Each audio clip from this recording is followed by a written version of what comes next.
Well, folks, it's time to zero in on a really big deal brewing between Turkey and China, two powerhouses linking arms to make waves across the entire European continent.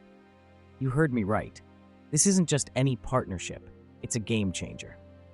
Today, I'm peeling back the layers on Turkey's audacious goals, underscoring its unwavering commitment to economic expansion and regional alliance.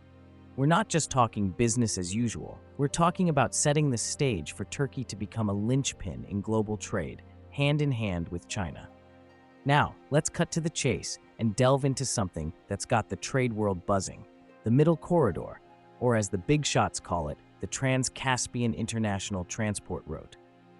This isn't some dusty old road. It's a groundbreaking trade artery that's set to revolutionize how goods zip across from Europe to Asia.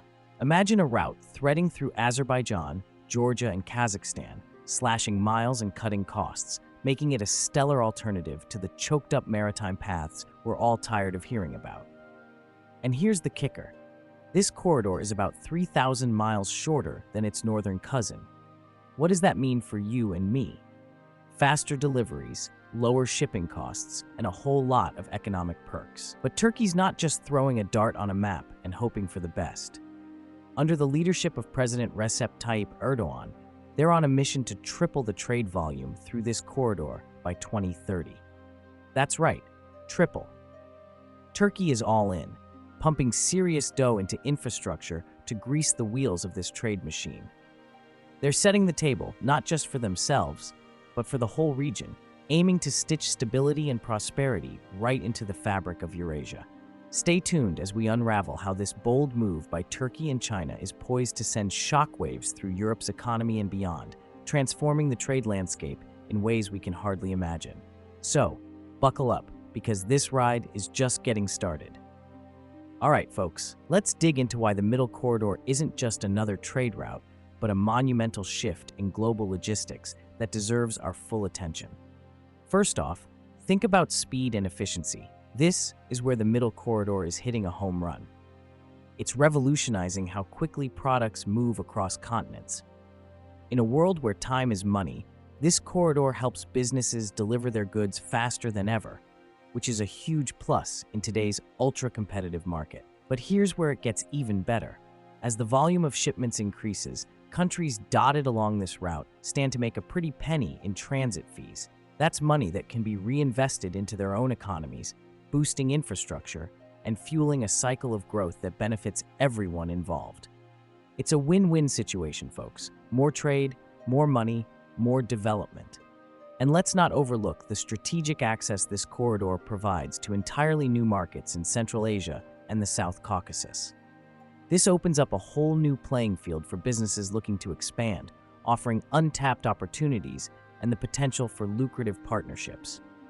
This is the kind of connectivity that can transform regional economies by fostering trade and collaboration, every entrepreneur's dream. Now, I've got to ask for a quick favor. If you're finding this discussion enlightening, smash that like button. Your likes and comments not only mean the world to us, they also help more people get informed. And if you haven't already, consider watching the whole video to support our channel. We really value your engagement, and it helps us keep bringing you these deep dives into what's happening around the world. Thank you for being part of our community. Now, shifting gears a bit, let's talk about how this empowers Central Asia. By leveraging the Middle Corridor, these nations can diversify their economic ties, reducing their historical dependence on heavyweights like Russia and China. This is crucial for creating a balanced economic landscape, fostering stability, and encouraging sustainable growth. And don't forget, this corridor isn't just about economics. It's also about strengthening political ties, especially with the European Union.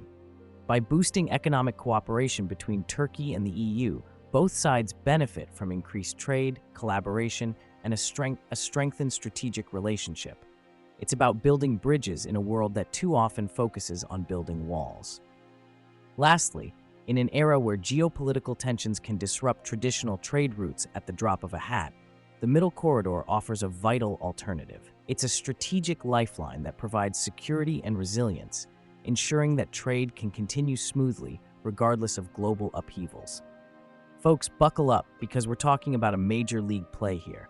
Back in 2015, Turkey inked a deal with China, signing a memorandum of understanding to sync the Middle Corridor with China's ambitious Belt and Road Initiative.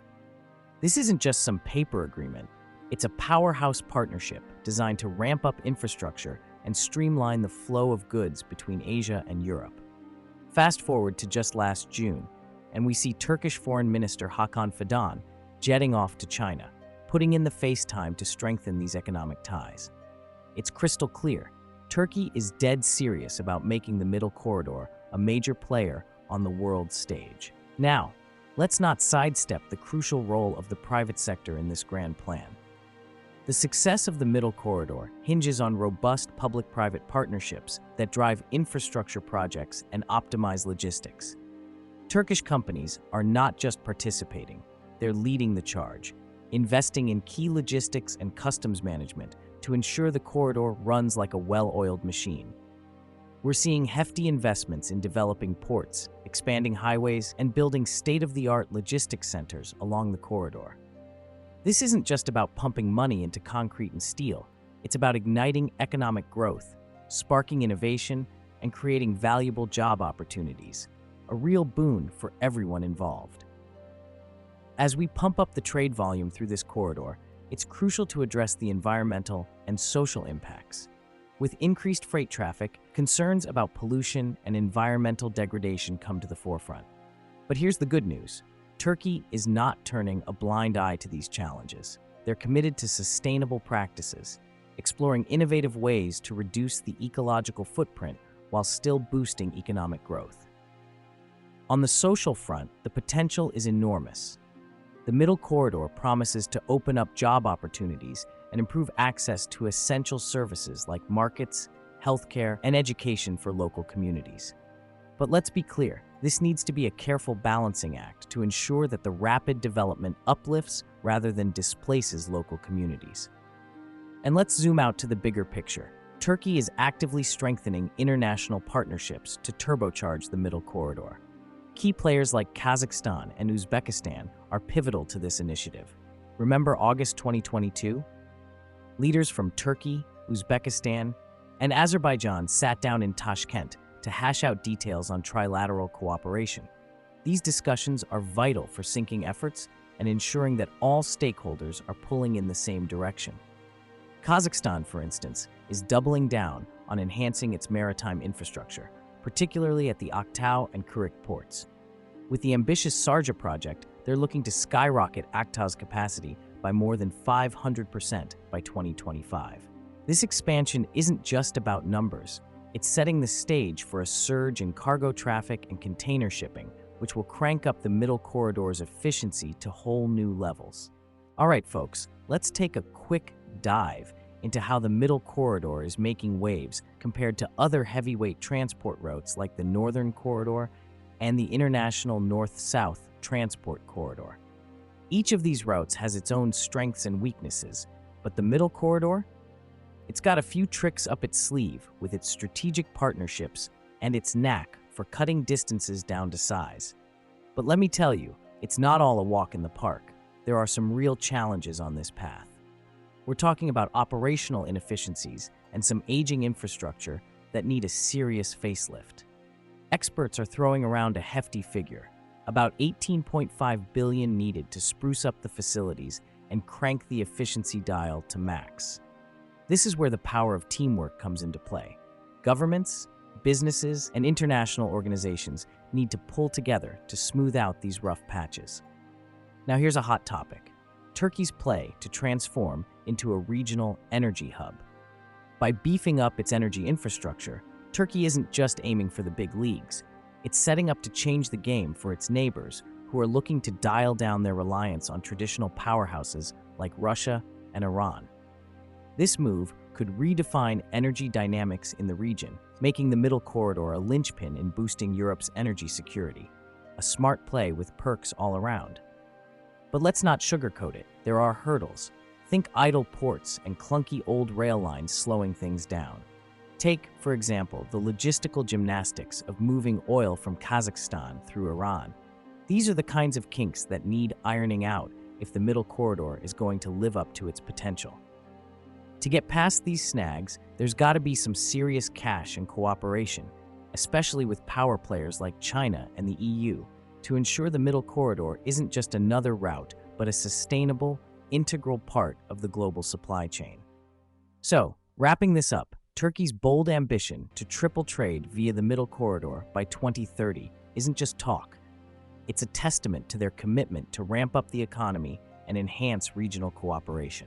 As Turkey positions itself as a central hub in this grand trade network, the opportunities are vast and the potential impacts on global trade are significant.